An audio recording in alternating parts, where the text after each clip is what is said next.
Assalamu alaikum wa rahmatullahi wa barakatuhu. عليكم السلام ورحمة الله وبركاته. أشهد أن لا إله إلا الله وحده لا شريك له وأشهد أن محمدا عبده ورسوله أما بعد فأعوذ بالله من الشيطان الرجيم بسم الله الرحمن الرحيم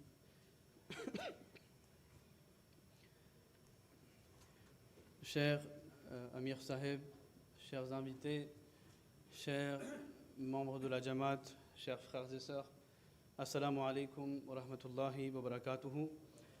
Que la paix et les bénédictions de Dieu soient sur vous tous. Aujourd'hui, le thème plutôt, qui m'a été attribué concerne les droits des femmes en islam. Un sujet profondément complexe qui évoque de nombreuses perceptions préconçues que nous avons développées au fil du temps dans la société actuelle et les médias. Lorsque nous abordons la position de l'islam vis-à-vis des droits de la femme, cela peut parfois susciter des réactions de perplexité ou même des réactions d'indignation. L'islam est aussi vilipendé, il est la cible d'âpres critiques au grand jour. On affirme que ses préceptes sont dépassés, arriérés, et qu'ils n'ont aucune place dans le monde progressiste contemporain. Voilà ce que l'on pense de l'islam aujourd'hui. Malheureusement, on a aussi tendance à colporter sur l'islam le mauvais comportement de certains individus musulmans ou même certains pays musulmans. Aujourd'hui, je vais parler de certains aspects de l'islam à l'égard de la femme. Et ces références vont être tirées du Saint Livre des musulmans, qui est le Saint-Coran, et la pratique du prophète Mohammed sallallahu alayhi wa sallam. Dieu déclare dans le Coran, donc je commence par un verset du Coran, Dieu déclare: assurément les hommes qui se soumettent à Allah et les femmes qui se soumettent à lui, et les hommes croyants et les femmes croyantes, et les hommes obéissants et les femmes obéissantes, et les hommes véridiques et les femmes véridiques, et les hommes endurants dans leur foi et les femmes endurantes, et les hommes qui sont humbles et les femmes qui sont humbles, et les hommes qui font l'aumône et les femmes qui font l'aumône, et les hommes qui jeûnent et les femmes qui jeûnent, et les hommes qui préservent leur chasteté et les femmes qui préservent la leur, et les hommes qui se souviennent beaucoup d'Allah et les femmes qui se souviennent beaucoup de lui. Allah a préparé pour eux tous le pardon et une très grande récompense. Chapitre 33, verset 36. Dans un autre verset, il est mentionné « Inna akramakum indallahi atqakum » En vérité, le plus honorable d'entre vous aux yeux d'Allah est le plus pieux parmi vous. Ces versets très clairement prouvent qu'en islam, que vous soyez homme ou femme, vous ne serez jamais discriminé ou considéré moindre uniquement parce que vous êtes une femme ou un homme. Tous deux occupent le même statut et personne n'est supérieur à l'autre. Je peux mentionner encore plusieurs versets, mais je vais m'entretenir avec ces versets-là. Maintenant, le seul critère qui vous accorde une certaine supériorité est uniquement votre piété, votre comportement ou votre moralité. Maintenant, à travers ce discours, je vais mentionner certains droits que l'islam a accordés aux femmes bien avant.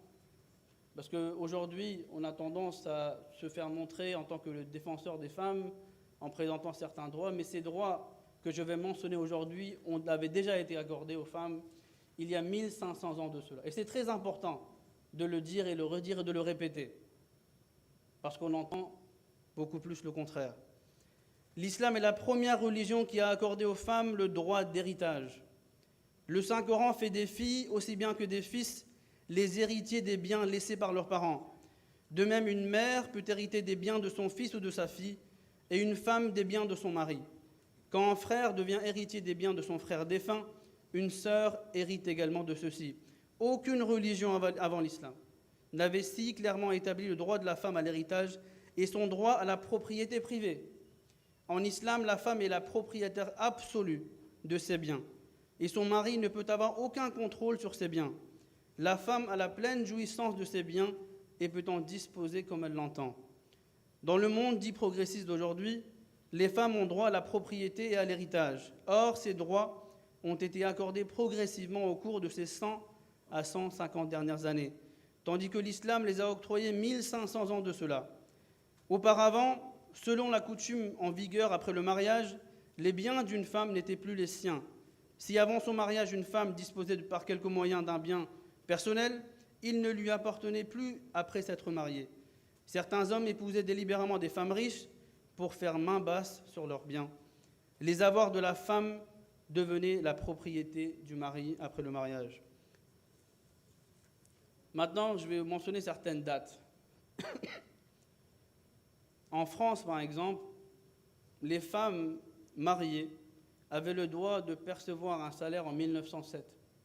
Ça, c'est en France. En 1965, la femme avait le droit d'exercer une profession ou ouvrir un compte bancaire sans l'autorisation de son mari. Cependant, très tôt, l'islam a octroyé le droit à la propriété à la femme et une telle liberté à cet égard que les compagnons. Donc, il faut savoir, il faut recontextualiser. À l'époque du prophète sallallahu alayhi wa sallam, les femmes n'avaient presque aucun droit. Ceux qui avaient des femmes, ou des filles plutôt, il y avait des tribus qui enterraient vivantes les filles. Elles n'avaient aucun droit. Mais lorsque le prophète sallallahu alayhi wa sallam a donné ses droits aux femmes, et qu'il leur a accordé le droit de la propriété privée, les compagnons se disaient qu'on n'a même plus le droit de toucher leurs biens. Même si ces femmes leur accordaient de leur propre gré et leur offraient quelque chose, ils disaient « je ne veux pas les toucher ». À un tel point qu'Allah a dû faire révéler un verset du Saint-Coran. Et le verset est « donner de plein gré leur dot aux femmes, cependant si de leur bon plaisir elles vous en remettent une partie, alors profitez-en sans hésitation avec plaisir ». Maintenant, le mot dot, ici, il faut le comprendre. En français, ça signifie le bien qu'une femme apporte en se mariant. Mais en islam, c'est le contraire. Malheureusement, on n'a pas encore de mot équivalent à l'arabe, le mot mahr. Mais en islam, le mahr est le don que l'époux fait à son épouse. C'est le contraire. Pardon. Malheureusement, on est toujours là. Donc, on voit que les compagnons du prophète sallallahu alayhi wa sallam, il y a 1500 ans, ils faisaient très attention à cela également. Et maintenant, une petite parenthèse que j'aimerais juste dire ici, surtout par rapport à ce verset. Hazrat Omar, radiyallahu anhu, qui était devenu ensuite le deuxième calife en islam, une fois il a dit à ses compagnons qu'il ne faut pas exagérer quand il est question des dots. Il y a une femme qui se levait, elle a récité ce verset. Donner de plein gré leur dot aux femmes. Elle a dit à Omar, comment tu peux dire ça? Et Omar radiyallahu anhu a dit, cette femme elle est bien plus éduquée que moi. Le deuxième calife de la communauté Ahmadiyya, il dit, l'objectif fondamental du mahr, donc de la dot, est de garantir à la femme une position de propriétaire indépendante, lui permettant ainsi de jouir de sa liberté en matière de charité et de générosité envers ses proches, en utilisant ses propres biens. L'institution du mahr symbolise la reconnaissance pratique par le mari de la souveraineté financière de sa femme, affirmant son droit à la gestion et à la possession de biens distincts sur lesquels le mari n'exerce aucun contrôle.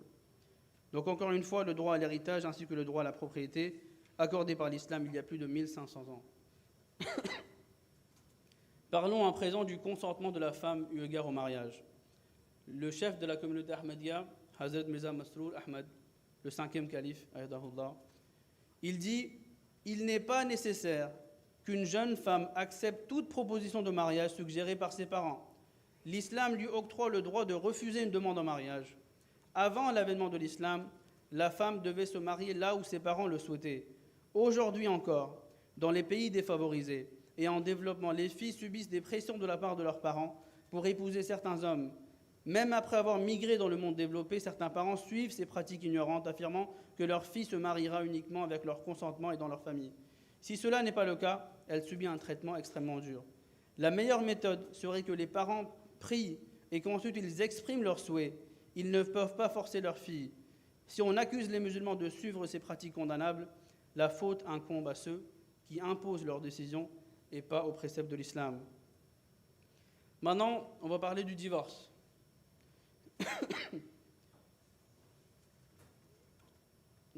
L'instauration du divorce, c'était en 1886 en France. En 1975, il y a eu l'instauration du divorce par consentement mutuel. Au Québec, c'était encore plus tard que le divorce avait été accordé aux femmes.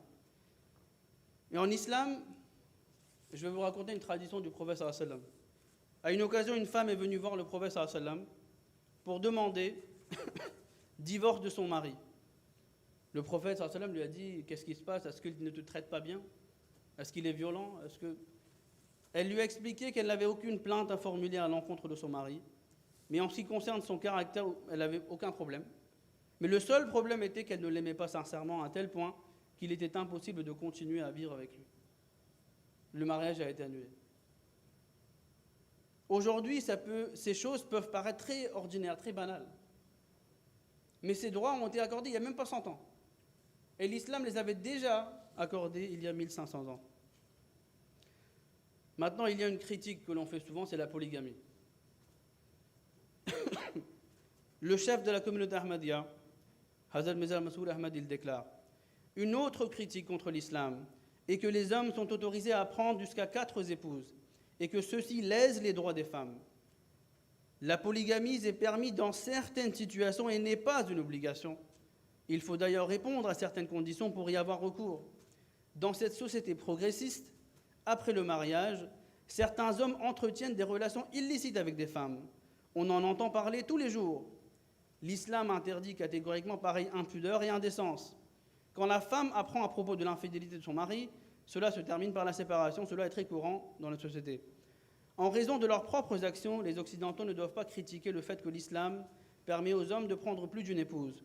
Ils doivent d'abord examiner leur conduite. Deuxièmement, il dit, comme je l'ai dit, la polygamie est autorisée sous certaines conditions. Par exemple, les versets qui ont été révélés par rapport à la polygamie, c'était des versets qui avaient été révélés durant une guerre. Et comme on sait que le nombre d'hommes qui perdent leur vie au moment d'une guerre est bien plus que celle des femmes. Et donc, il y a certaines conditions à respecter. Maintenant, le droit à l'éducation. En 1881, en France, l'enseignement primaire était devenu obligatoire pour les filles comme les garçons. Avant cela, ce n'était pas obligatoire. Le prophète sallallahu alayhi wa sallam, il y a 1500 ans, il a déclaré « L'acquisition de la connaissance, l'éducation est obligatoire pour chaque musulman, homme et femme. » Le chef de la communauté Ahmadiyya, le 5e calife, déclare « L'islam a également mis l'accent sur l'éducation des filles, affirmant que Dieu pardonnera les péchés de celui qui en a 2 et qui leur offre une excellente formation. » Parlons de Aïcha radiyallahu anha. Aïcha était l'épouse du prophète sallallahu alayhi wa sallam. Elle occupe une position centrale dans les annales de l'islam. La plupart de l'histoire enregistrée de l'islam peut être obtenue grâce au récit de Aïcha radiyallahu anha. C'est pourquoi le prophète sallallahu alayhi wa sallam a déclaré que l'on doit apprendre la moitié de la religion de la part de Aïcha radiyallahu anha. C'est-à-dire qu'un musulman aujourd'hui ne peut pas apprendre une grande quantité de la religion s'il n'a pas recours aux traditions prophétiques de Aïcha radiyallahu anha. Sa vie est la preuve de la position progressive de l'islam à l'égard des femmes.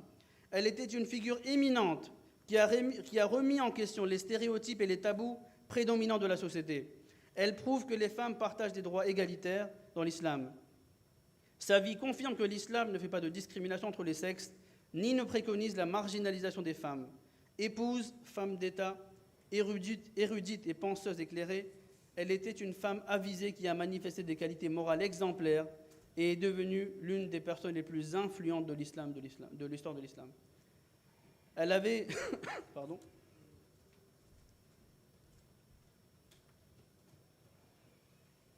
Elle est la narratrice de plus de 2200 traditions prophétiques, hadiths.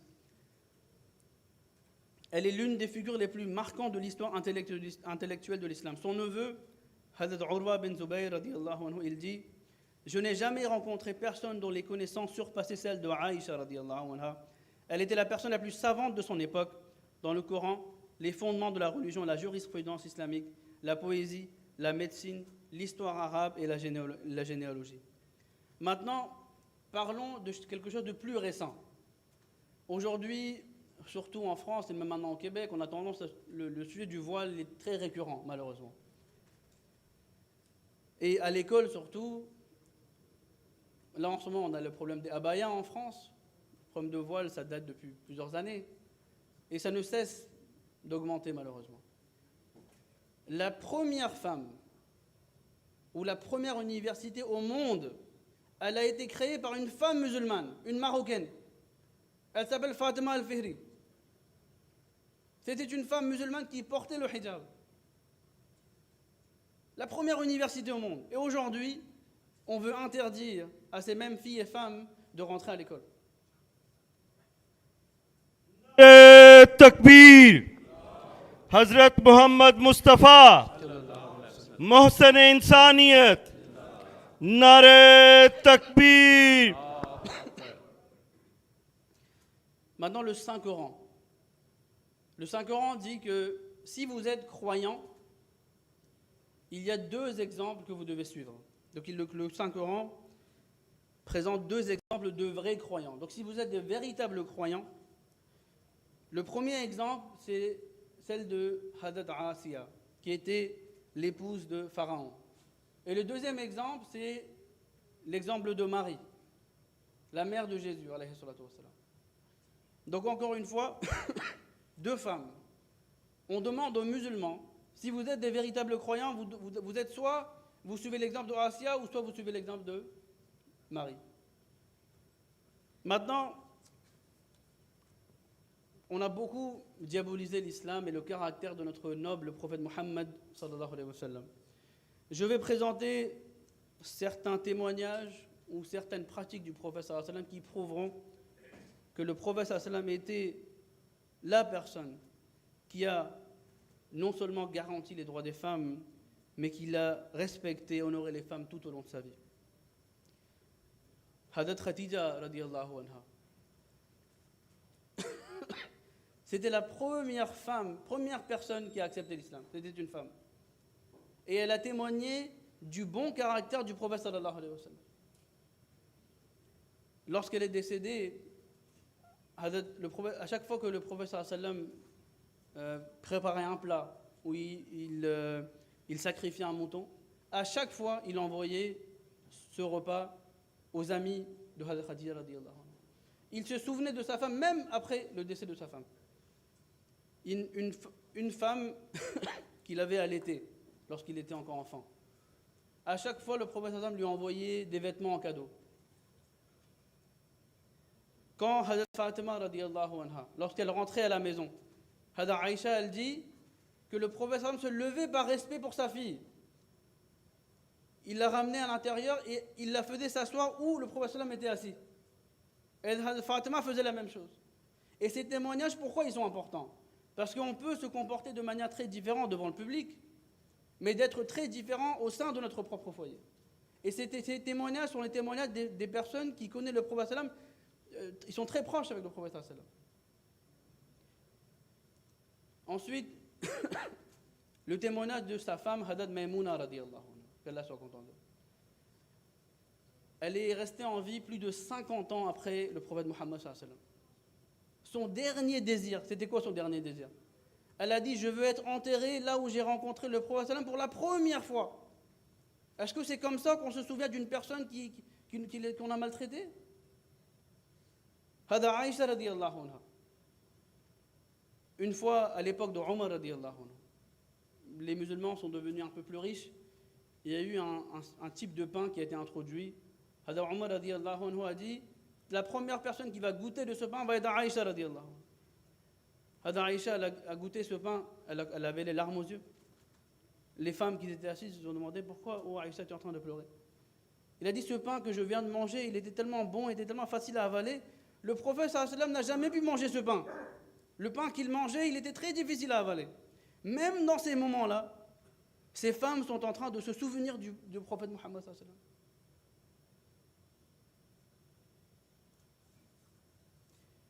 Ensuite, Hadrat Aïcha radiyallahu anha, elle dit, tant que le prophète sallam était à la maison, il aidait dans les tâches ménagères.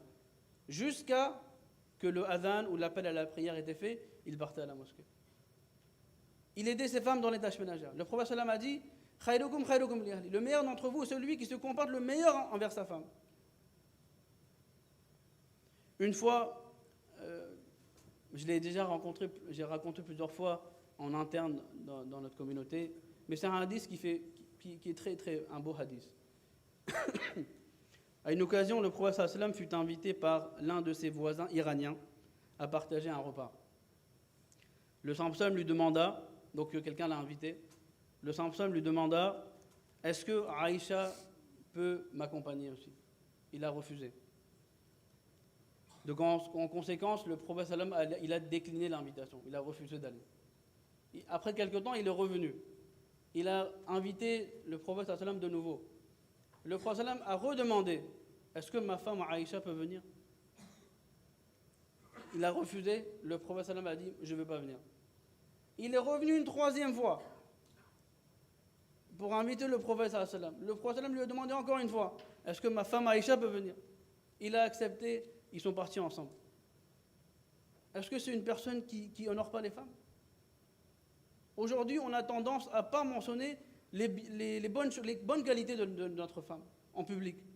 On a tendance à les cacher. Et là, le prophète mentionne 3 fois. Une fois, Hadrat Safiya radiyallahu anha, une autre épouse du prophète sallam. Un compagnon il dit que j'ai observé le prophète sallam confectionner une sorte de coussin en utilisant sa cape derrière lui sur son chameau. Il s'est ensuite assis à côté de son chameau et a placé son genou pour que Safiya puisse y poser son pied, afin qu'elle monte sur le cheval. Une fois, pardon, il était sur un chameau, le chameau a glissé, Hadrat Safiya et le prophète sont tombés. Les Sahaba sont venus en premier vers le prophète. Le prophète il a dit les femmes d'abord. Donc voilà le prophète sallallahu alayhi wa sallam que nous connaissons en tant que musulmans. Le prophète qui est mentionné à tort et à travers par les détracteurs de l'islam, c'est un prophète qu'on ne connaît pas. En tant que musulmans, voilà le prophète Muhammad sallallahu alayhi wa sallam que l'on connaît et que l'on suit. Je vais terminer avec les paroles du chef suprême de la communauté musulmane Ahmadiyya. Il a prononcé ces paroles la semaine dernière lors d'une convention, d'un congrès en Allemagne, devant plus de 47 000 personnes en Allemagne. Il a dit « Plutôt que de nier les droits des femmes, la vérité est que l'islam les a en réalité établis. Cela s'est produit des siècles avant que des droits similaires ne soient accordés par les nations aujourd'hui considérées comme progressistes. À une époque où les droits des femmes n'étaient même pas pris en considération, le Saint-Coran et le Saint-Prophète Mohammed ont consacré de manière permanente de nombreux droits des femmes et des filles, notamment le droit à l'éducation, au divorce et à l'héritage. Il convient de noter que le Saint-Prophète a fait une analogie en comparant les femmes à des cottes, les décrivant comme délicates et dignes d'amour et de tendresse. Une analyse attentive de cette déclaration révèle à quel point le statut des femmes en islam est élevé. La cotte humaine est conçue pour protéger les organes vitaux, et en utilisant cette métaphore, le Saint-Prophète a souligné que les femmes sont essentielles à la survie de l'humanité. Une autre parole célèbre du Saint-Prophète Mohammed enseigne que le paradis se trouve sous les pieds de la mer. Les femmes jouissent de ce statut unique et élevé parce que les mères jouent un rôle prépondérant dans l'éducation de la prochaine génération de la société et font d'immenses sacrifices pour le bien de leurs enfants. Lorsqu'une femme remplit ce devoir envers ses enfants, cela les aide à devenir des individus moraux et vertueux qui contribuent positivement à la société. Le Saint-Coran, quant à lui, établit de manière remarquable les droits domestiques des femmes. Par exemple, le chapitre 4, verset 20 spécifie que les hommes musulmans doivent traiter leurs femmes avec amour et prendre en considération leurs besoins. Il stipule également que les femmes sont des individus libres et ne peuvent pas être forcées d'appartenir à un homme. En ce qui concerne leurs finances, tout ce que gagne une femme lui appartient et son mari ne peut pas exiger ne serait-ce qu'une part de ses biens. En cas de divorce, l'islam enseigne que les femmes sont libres de conserver ce que leur mari leur a donné pendant leur mariage. Dans le monde moderne, lorsqu'un mariage se termine, des conflits protégés, des disputes amères surviennent souvent, alors que les hommes cherchent à récupérer ce qu'ils avaient donné à leurs femmes. Cependant, l'islam ne le permet pas, démontrant ainsi sa préoccupation pour le bien-être des femmes. De plus, le Saint-Coran encourage les hommes à traiter leurs épouses avec tendresse et à chérir celles qui ont donné naissance à leurs enfants. Chapitre 16, verset 23. Il souligne également que le mari et la femme sont d'un statut égal et se protègent mutuellement. Chapitre 2, verset 188. En résumé, les droits des femmes établis par l'islam sont nombreux et remarquables. Les allégations sur lesquelles l'islam nie les droits des femmes sont sans fondement et contredites par les faits. Le concept islamique des droits des femmes était véritablement révolutionnaire, comme je l'ai expliqué. Jazakumullah, ahsanul jaza. Assalamu alaikum wa rahmatullahi wa barakatuh.